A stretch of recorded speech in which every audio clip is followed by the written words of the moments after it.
आज 2:17 में कार्यक्रम होने जा रहा है। इसी बीच मुझे भी कुछ बोलने की आज्ञा हुई है। जीवन में सत्संग की जरूरत क्यों पड़ती है? और सदगुरु कबीर ने कहा, जीवन जोबन राजमत अविचल रहे न कोय, जो दिन जाए सत्संग में जीवन का फल सोए। दुनिया में जितने भी प्राणी हैं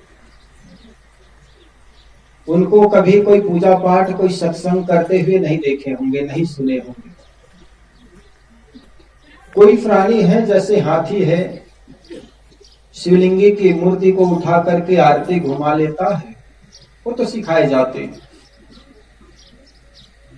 कुछ प्राणी हैं जिसको सिखाए जाते हैं, लेकिन मनुष्य को सत्संग की जरूरत पड़ती है। इसलिए कहा जाता है क्योंकि उन पर संगत का प्रभाव पड़ता है।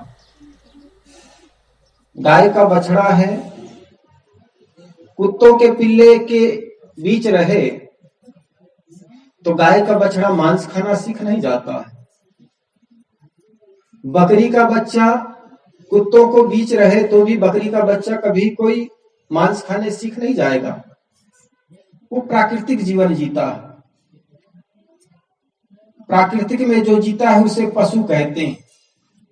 संस्कृति में जो जीता है उसे इंसान कहते हैं। विकृति में जो जीता है उसे शैतान कहते हैं।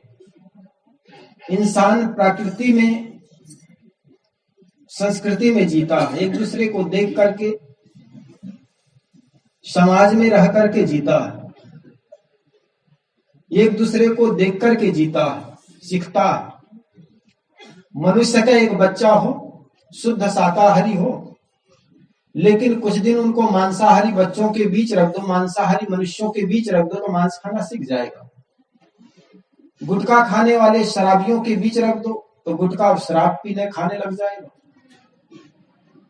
लेकिन पशुओं में यह प्रभाव नहीं देखा जाता।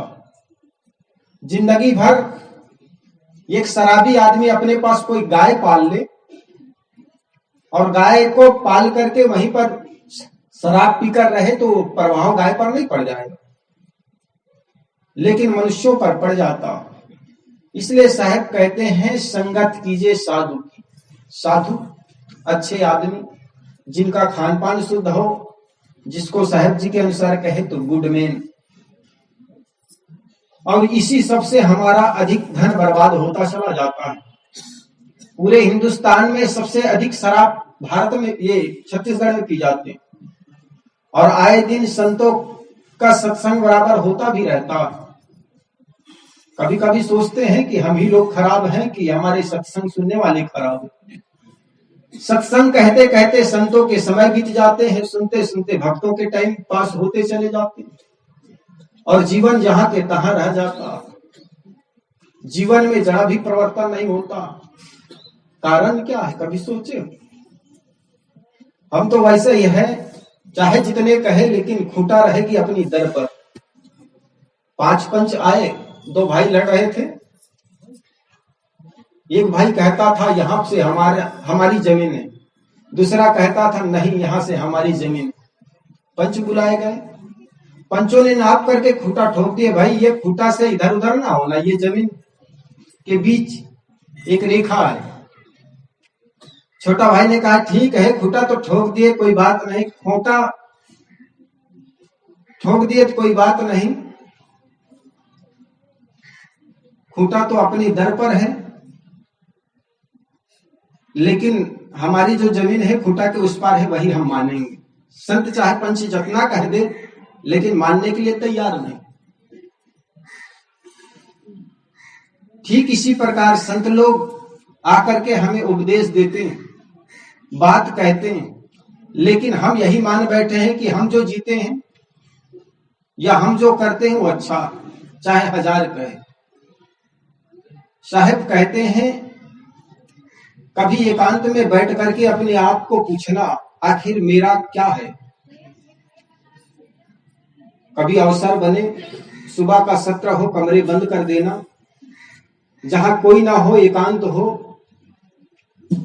आंख बंद करके अपने से पूछना, मेरा इस दुनिया में क्या है। पत्नी है तो जब सो जाते हैं आपके पास होते हुए भी वो सब खो जाते हैं। राजा जनक की वो कहानी, वो घटना आप लोग याद करें। राजा जनक सुंदर सैया पर सोया हुआ है, अचानक उसको स्वप्न होता है पड़ोस के राजा ने आक्रमण कर दिया है। जंगल में चला गया है अपने को बचाने के लिए, बचते बचाते भटकते 10 दिनों से भूखे हैं। ऐसे समय में उनको एक झोपड़ी दिखाई पड़ती है। भोजन की आस में उस झोपड़ी के पास गए तो एक बुढ़िया उनको खिचड़ी केले के पत्ते में प्रदान कर देती है, दे देती है। खिचड़ी पाकर वह बड़ा प्रसन्न हुआ, जमीन में रखकर जैसे ही खाने वाला था राजा जनक, वैसे ही 2 सांड लड़ते हुए उनके पास आ गया। जब 2 सांड लड़ते हुए चला आया तो उन्होंने सोचा अपनी खिचड़ी तो बचाऊं। जैसे ही पत्ता उठाता है खिचड़ी से भरी हुई, पत्ता जैसे उठाया तो केले का पत्ता था, केले का पत्ता फट गया, खिचड़ी बिखर गई। और जैसे खिचड़ी बिखरी उनके मुख से इतनी जोर से आवाज लगी कि उनकी स्वप्न टूट गया। और जैसे ही स्वप्न टूटा तो उनको लगा, यार न तो यहाँ पर कोई राजा ने आक्रमण किया है, न मैं ही 10 दिन से भूखा हूं। यहाँ तो सुंदर सैया है। आसपास पत्नी सोई हुई थी, जाग गई और आकर पूछने लगी कि क्या हुआ, क्यों चिल्ला रहे हो, क्या बात है। राजा जनक ने कहा कि ये सत्य है कि वो सत्य है। आखिर क्या सत्य है? अभी मेरे सुंदर रानियां हैं, सुंदर राजमहल है। जब जागा हूं तब ये राजमहल है, सुंदर पत्नियां हैं। लेकिन जैसे मैं स्वप्न देख रहा था वहां मेरे को दर दर के ठोकरे मैं खा रहा था। 10 दिनों के भूखा था, प्यासा था, कोई मुझे अन्न का एक दाना देने वाला भी नहीं था। आखिर सत्य क्या है? ये सत्य है कि वो सत्य है? तो कहा जाता है ये बात राजा ने अपने दरबार में रखा। तो दरबार में एक अष्टवक्र नाम के ऋषि आए थे, संत आए थे। उन्होंने कहा बेटा ना तो ये सत्य है ना तो वो सत्य है, बल्कि ये दोनों को देखने वाला दृष्टा आत्मा ही सत्य है। अपने आप उसने दुनिया में बड़ा काम कर लिया जिसने अपने आप से मुलाकात कर लिया। जीवन में बैठ करके अकेले कभी बैठ करके अपने से पूछना, आखिर मुझे जो मिला है वो कितने दिन चलेगा। पत्नी है, ये भी सारे उधारी के सौदे हैं, एक दिन सब खो जाते हैं। यही जो मिलता है, जो भी चीज यही के यही रह जाते हैं। दादा बाबा परपाजों का पता नहीं चलता है, जो उठ करके चल देता है पुनः नहीं मिलता है। कैसी विषम काल की ज्वाला सबको भस्म बनाती, धरने वाला चल देता है रह जाती है थाथी। याद करो, हमारे बाप दादे भी थे, उनके भी ऐसे ही चेहरे जवानी में चमकते थे, उनके भी जमीन थी। और जिस संपत्ति को हम अपने मान बैठे हैं ना, जिस जमीन को हम अपने मान बैठे हैं ना, उस जमीन के भी कितने दावेदार इस जमीन पे मरते चले गए। एक सम्राट के राजमहल से सदगुरु कबीर गुजर रहे थे। संध्या का समय था। सदगुरु कबीर के मन में हुआ कि इस राजमहल में जाकर विश्राम करूं, लेकिन राजमहल में एक फक्कड़ संत को कौन निवास देगा। फिर भी उन्होंने सोचा कम से कम चलूं और जाकर के उनसे निवेदन करूं। सदगुरु कबीर शाही दरवाजे के पास पहुंच करके उस दरबान से कहा, दरबान इस धर्मशाला में रहने के लिए जगह मिलेगी? जो दरबान था, जो सिपाही था, उन्होंने सोचा ये जो फकीर है वो गलत दरवाजे पर चला आया।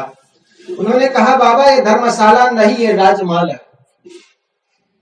उनकी बातों को अनसुनी सदगुरु कबीर ने कर दी। उन्होंने कहा, भैया इस धर्मशाला में रहने के लिए जगह मिलेगी? सिपाही ने सोचा लगता है ये बहरा है, मेरी बात सुना नहीं। उन्होंने ऊंची आवाज से कहा, बाबा ये धर्मशाला नहीं, राजमहल है, राजमहल।